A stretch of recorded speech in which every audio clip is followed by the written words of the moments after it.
What's going on, guys? Aevatrex here, and today I have a video with a few different updates regarding what's going on with me. Now that my family that was visiting is gone, I'll be able to keep up with more daily videos and things like that. But the first thing that I want to mention is that I finally got my first 9-star hero, which is Druid.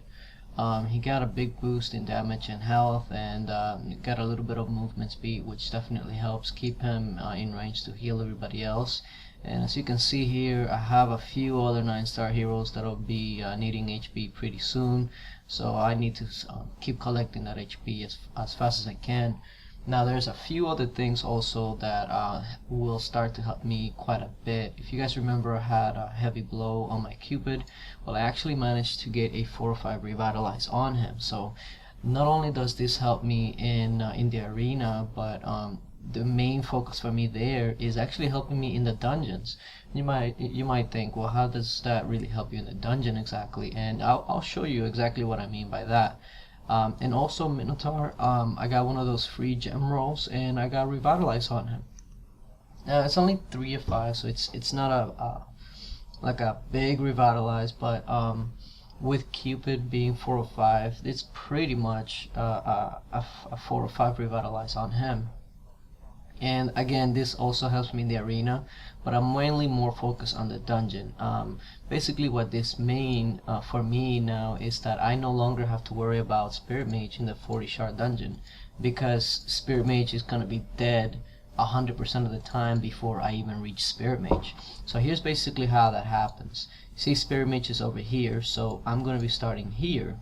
So what happens is since Minotaur is got that revitalize, and so does Cupid, he's gonna go off, and what he's gonna do is take out all the ground troops. So now when I get my Reaper, Spirit Mage going, they're gonna start taking out those dragons and the Spirit Mage.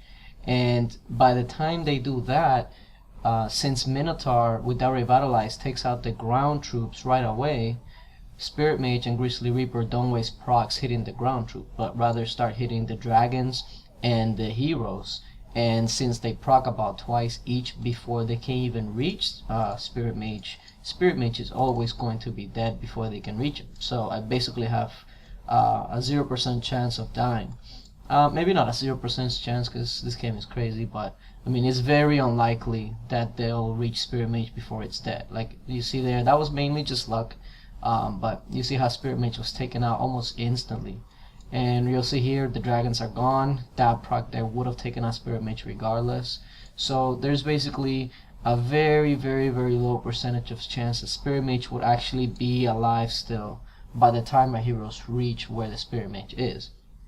So I'm gonna run these 5 dungeons, that way you guys can see basically how it all goes down. I don't expect to drop because never get any drops when I record, but yeah, just take a look at the proc with Minotaur and the Spirit Mage and Reaper procs, and you'll see what happens. Now there goes all the ground troops, so now all of the procs are mainly going to go towards these dragons and Spirit Mage. Now you see there's only a few things left, so the Reaper proc is going to hit basically everything, and then there goes Spirit Mage. So that's basically why I was saying that the revitalize helps me in arena and a lot of other things like raiding also, but I was mainly more focused on dungeons, because now dungeon 40 literally turns into just drop the heroes and don't even worry about it. Don't even need to use a heal spell anywhere. So again, just keep an eye on the proc. There goes all the melee troops. Spirit Mage got hit there, but not strong enough. Now Reaper, if Spirit Mage doesn't take it out, oh, it does. But Reaper basically will do the cleanup from the dragons or whatever heroes are left over. So now I don't really have to worry about anything. So now I usually like to keep like some troops, so when this happens I can just drop the troop right to where the leftover building is to kind of speed things along. I got a drop, nice. But since I don't have any troops out, I just kind of have to wait for them to get everything out of the way. So like for instance, if I have dragon and this building is left over and my heroes are over here, I'll just drop the dragons right here and clear them out. I haven't seen anywhere where using troops actually lowers your chances or anything like that, and I've never heard of it. So that would never hurt, that I know of anyway. Well, you see how they're all going over there. From right there, I would have just dropped troops right here to take that out. That way it's just faster, because now I would just have to wait for them to come all the way back, and of course, that's a good 10-15 seconds that I could have avoided. And there you go. So you see, I did those 5 dungeons without having to worry about anything. Not a heal spell here and there, nothing. Spirit Mage was dead 100% of the time before it was even reached. Now, that is also helping me in arena. As you can see here, I'm actually quite high in the arena for my standards, since my heroes are not made for arena. I'm in the top 300, so that is definitely a good thing. And it's something that it's new to me, so I've been running into a lot higher mites than me, so I have to work around it. And one of my main issues here is that my Cupid procs before my Spirit Mage, so my Spirit Mage doesn't get the added bonus of that extra energy. So I don't know, maybe I'll have to change my Spirit Mage talent. Even though I like the Revitalize, it doesn't really help it too much, So let's try an arena, see how this goes. Critzy, I believe the name should be spelled. So here's basically what I'm doing. Now I put my Pumpkin Duke a little bit behind my other troops. Reason being is because if I go head on, I want them to hit my Minotaur first. That way he can proc first.